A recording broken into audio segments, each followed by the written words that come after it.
स्वतःच्या लेकराला न्याय देण्यासाठी आरक्षणासाठी ते घेणार आहे. सामूहिक आमरण उपोषण होणार आहे. बहुतेक मुंबई सुद्धा होऊ शकतं. कोणी आलं तरी मराठ्यांपेक्षा मोठं कोणी नाही यार. कोणी पण येऊ दे, आम्ही सज्ज आहेत ना. मी मैदानात असतो ना, समीकरण जर जुळलं असतं ना, सोपडा सापच केला असता. या बातमीचे प्रायोजक हॉटेल चित्रा एक्झिक्युटिव्ह, सम्राट चौक, सोलापूर.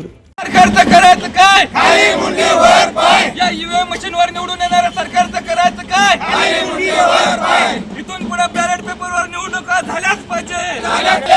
इथून पुढे निवडणुका बॅलेट पेपरवर झाल्याच पाहिजे. लढेंगे जितेंगे, हम सब लढेंगे. लढेंगे जितेंगे, हम सब लढेंगे.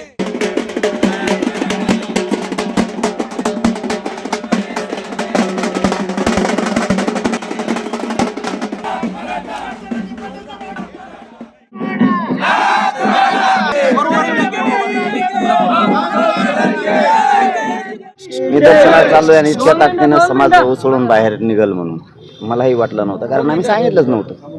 परंतु समाज आता पुन्हा एकदा पेटून उठलाय. स्वतःच्या लेकराला न्याय देण्यासाठी आरक्षणासाठी ते घेणार आहे. सामूहिक आमरण उपोषण होणार आहे. आरक्षणाचा लढा अजून संपलेला नाही. याकडे सरकार अजून अस्तित्वात आलेलं नाही. काळजीवाहू मुख्यमंत्री आहेत. याकडे कशा पद्धतीने बघता अजून सरकार? नाही होईल ना, ते केल्याशिवाय दम खाते नाही. इतके खाटाटोप काय करायचे? ते येणार, कुणीतरी येतेनच. आम्ही बी येणार, पुन्हा उपोषण करणार. आम्ही सोडणार नाहीत.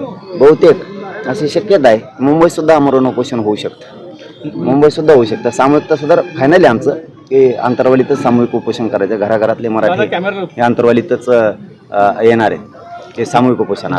पण मुंबई सुद्धा होऊ शकतं. कोणी आलं तरी मराठ्यांपेक्षा मोठं कोणी नाही या राज्यात.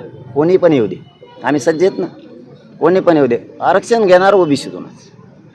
पुऱ्या महाराष्ट्रातल्या मराठा आरक्षणात 100% गेल्याशिवाय मी हटत नाही. म्हणून तर सामूहिक आमरण उपोषण अंतरवालीला लावलं आहे आम्ही. ते फायनल आहे आमचं. पण मराठ्यांचा बी लय आग्रह आहे. मुंबई एखाद्याच मुंबईसुद्धा होऊ शकते. त्यांना सगळ्यांनाच मराठा आरक्षणाचा विषय मांडावा लागेल नसता रस्त्यावर मराठी फिरून देणार नाहीत. कारण तुमचे लेकरं आता मोठे झाले, तुम्ही आमदार झालात, मंत्री झालात. आमच्या लेकराचं काय किंवा प्रश्न घराघरातला मराठा आता विचारणार. आणि आम्ही सामूहिक उपोषण करायला सज्ज झालो. नाही, ज्या गोष्टी केल्या नाहीत त्याला छाती बडायची सवय मला नाही. मी आणि माझा समाज मैदानातच नाही. त्यामुळं दोरी पूर्ण मराठ्यांच्या हातात होती. मालक तो होता, त्यालाच ठेवलं. कोणाच्या दावणीला मी मराठा समाजाला बांधलं नाही, कारण त्या समाजाला मी मायबाप हे शब्द वापरतो. मग मी जर खास त्यांचा मुलगा आहे तर मी अशी फरफट त्यांची करू शकत नव्हतो. त्यांना संकटात सोडू शकत नव्हतो. की त्यांना सांगितलं तुम्हाला जे करायचं ते करा. त्यांनी केलं. मी फरफट केली नाही. माझा ऐकतोय म्हणून मी याचं काम करायला सांगितलंच नाही मराठा समाजाला.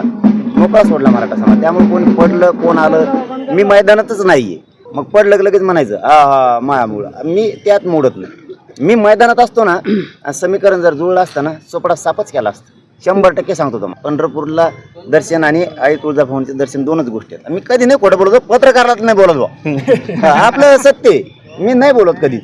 कारण आमच्यासाठी पत्रकार बांधवांनी एवढा जीव तोडलेला आहे या गोरगरिबाचा प्रश्न मार्गी लावा म्हणून. आणि मी ते तोंड चटक्या नाही आहे. तोंडापुरतं आलं की गोड बोलायचं. खरोखरच मराठ्याची इतकी ताकद यांनी पण लावली होती. त्याच्यामुळे मी यांना खोटं बोलत नाही. निवेदन करायचं. मी सांगितलं मी फक्त दर्शनाला जाणार एवढंच सांगितलं होतं. पण घराघरातले मराठी आता अंतरवलीत एका जागेवर बसणार. गावागावात नाही बसणार कुणी. राज्यभरातले मराठी एका जागेवर येणार. मग ते 10 असले तरी बसणार, 1000 असले तरी बसणार, 1,00,000 मराठी बसले तरी बसणार. 100% अंतरवलीत होणार आणि ते ताकदीनं होणार आहे. पण तारीख सरकार झाल्याशिवाय नाही. मग पुढं ढकली देऊन पाहिले सर. ते लय चाबरे ते लगेच पुढं ढकली देऊन ते सरकारने बनायचं लवकर. ते म्हणते याला मरू द्या आधी उपोषण मग सरकार बनू. तो राष्ट्रपती राजवटलो लय चाबरे येते. त्यामुळे त्यांचं सरकार झालं की मी तारीख डिक्लेअर केलीच. पण बहुतेक मुंबई सुद्धा होऊ शकतं. मारुतीची स्विफ्ट अधिक सुरक्षित, 6 एअरबॅग आणि 6 रंगात. मारुतीच्या नवीन स्विफ्टचा मायलेज 25.2 किलोमीटर प्रति लिटर इतका असून त्याची किंमत फक्त 6,49,000 पासून सुरू होते. यासोबत LED rear lamps, USB charger सह rear AC vent, wireless mobile charging, नवीन इंजिन असे अत्याधुनिक फीचर्स देखील आहेत. फ्री टेस्ट ड्राईव्ह साठी आजच भेट द्या चव्हाण मोटर्स, होटगी रोड, सोलापूर.